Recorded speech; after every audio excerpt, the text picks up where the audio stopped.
welcome to the first instalment of the summer sketchbook activity. Before we actually start, I wanted to give you an idea of all the things you can get together to use for this activity over the summer. First of all, obviously you need a sketchbook. I've got an A4 one here, but it doesn't have to be an artist sketchbook. You can use a little notepad that you've got, and if you haven't got something suitable, just any paper will do.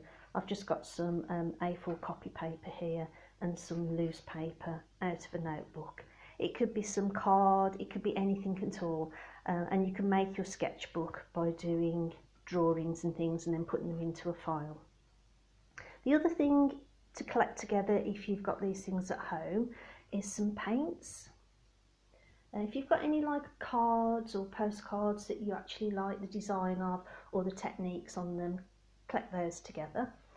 I've got some pastels here, oil pastels and soft pastels to use. I've also just got some normal pencil crayons, some chalks. I've actually got some charcoal here, but again, if you haven't got charcoal, it doesn't matter, we can find another solution. I've got some white chalk here. I've got some little scraps of cloth to use to help perhaps when you're blending and doing techniques. Felt tip pens, a rubber. I've actually got a selection of sketching pencils here. Now you don't need to have sketching pencils, but I just wanted you to go through what's the best to use. Here we've got a HB pencil, that's the one that most people are used to. But I mean, ideally for sketching you want to go for softer pencils, so a HB, B or above, the softest here being 6B. If you steer away from anything harder from a HB, things like a 3H or a 4H, because they're quite hard and better for technical drawing, so steer clear of those.